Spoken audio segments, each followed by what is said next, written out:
You never expect the janitor's kid to outshine the executives. Not in a billion-dollar company. Not in front of the CEO, and certainly not during the biggest crisis the company ever faced.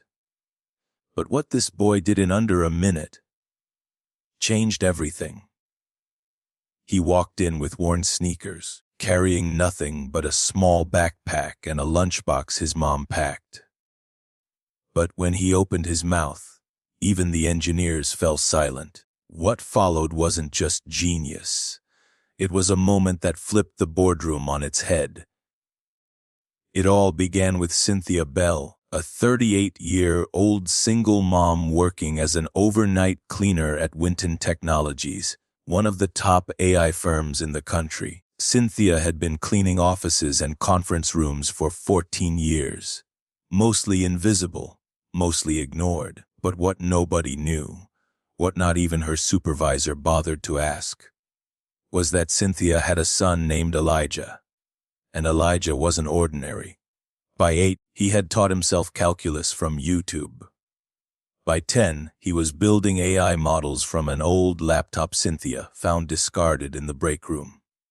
By 12, Elijah was reading university-level physics textbooks for fun. Cynthia did everything she could to nurture his gift.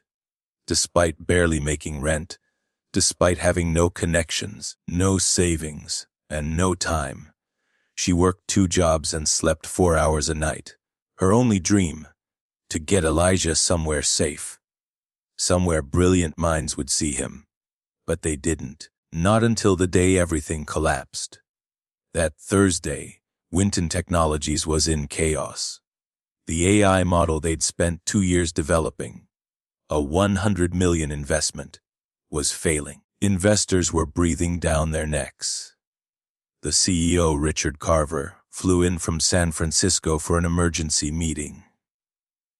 Departments were called in, engineers scrambling, tension thick enough to choke on. Cynthia, as usual, arrived just before 6 p.m. to start her shift. She brought Elijah along that night because school had been canceled and she couldn't afford a sitter. He sat quietly in the hallway with his sketchpad, drawing neural networks from memory. He heard everything, and when the door to the executive conference room cracked open, that's when history began to write itself. The conference room was electric. People were shouting, screens displayed red error logs, models collapsing mid-run, graphs dipping like cliffs. The core AI model, Centra, had a flaw. A critical logic loop error, causing system crashes across clients. The issue was deeply embedded in the architecture.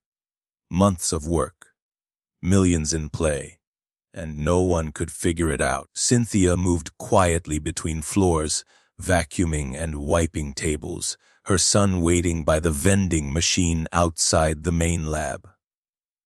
That's when Elijah noticed something odd. A code snippet displayed through the glass wall caught his eye. He walked up to it, staring. The logic didn't make sense. It was looping when it should have been branching. The timestamp function was off by a fraction of a millisecond. He blinked. Then looked again. He whispered to himself. It's a recursion fault, compounded by a memory leak. The problem wasn't as deep as they thought. It was just masked by bad debugging protocols.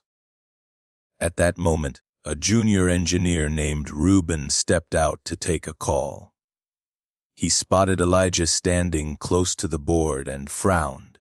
"Hey kid, don't touch anything." Elijah stepped back and said softly, "The code's broken. Your AI keeps referencing old weights instead of updating. That's why it fails in deployment." Ruben froze. "What? You need to clear the residual cache in your tensor layers and remove line 3247. Replace it with a time-gated decay variable. Otherwise, it'll just keep overfitting." Ruben stared at him like he was hearing Martian. "Who are you?" "Elijah. My mom's cleaning the fourth floor. Reuben chuckled in disbelief. You're telling me the janitor's kid just solved the problem we've been losing our minds over? I didn't solve it. Yet. Elijah paused. But I could. I just need a laptop. Reuben walked back in. You guys, you're gonna want to hear this. Inside the boardroom, tension had given way to despair. The chief engineer was talking about scrapping the current model entirely and starting from scratch. Richard Carver, the CEO, sat silently, his fingers pressed to his temple. Investors had pulled out of 2 minor contracts already. The board wanted a scapegoat. And then, in walked Reuben, followed by a 12-year-old boy holding a backpack and a quiet sort of confidence. Sorry to interrupt, Reuben said, voice shaky, but this kid might have something. The room laughed, at first. Then Richard raised a brow. Who is he? Elijah Bell. His mom's a cleaner here, but he saw the debug logs. He thinks he knows the issue. Richard leaned back, folding his arms. All right, genius, you've got 5 minutes. Elijah walked over to the touch screen. His hands moved without hesitation. He spoke clearly, explaining the loop error, the faulty decay function, and the recursive crash caused by improperly managed node weights. Half the room didn't understand. The other half went completely silent. He ran a patch, modified 4 lines of code. Then he pressed enter. The screen lit up, error logs vanished. Test environments went green. Models began to stabilize. Deployment success rates soared past 92%. The room exploded in gasps.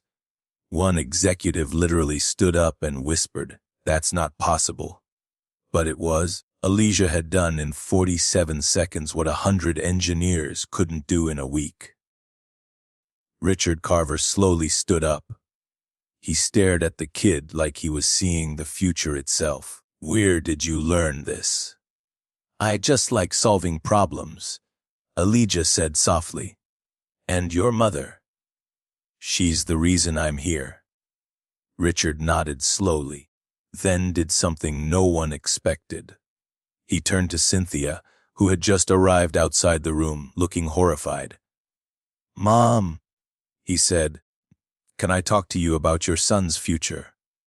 Within days, Elijah had been offered a full scholarship to the most prestigious STEM school in the country. Fully funded by Winton Technologies, Richard Carver personally wrote a letter of recommendation to MIT, Stanford, and Caltech, stating that this young man had a mind that might one day change the world. But that wasn't the end. Richard didn't stop there. He promoted Cynthia Bell from part-time cleaner to full-time facilities supervisor with full benefits. He even created a new company policy. Every child of a Winton employee, no matter the department, would be granted access to internships and mentorship programs. We've overlooked genius for too long, he said during a press conference. It doesn't always wear a suit. Sometimes it comes with hand-me-down shoes and a quiet voice. News of the moment went viral. Media outlets called Elijah the boardroom prodigy. Cynthia was flooded with messages from strangers telling her how her story gave them hope. But to Cynthia, it wasn't about fame. It was about her son finally being seen. It was about every silent mother who sweated through long nights so her children could see bright mornings. And to Elijah, it was just the beginning. Because when you combine brilliance with humility, you don't just solve problems, you change the world. If this story moved you even a little, please consider subscribing to Live Truths. More stories like this are waiting to be told. Stories that matter. Stories that inspire.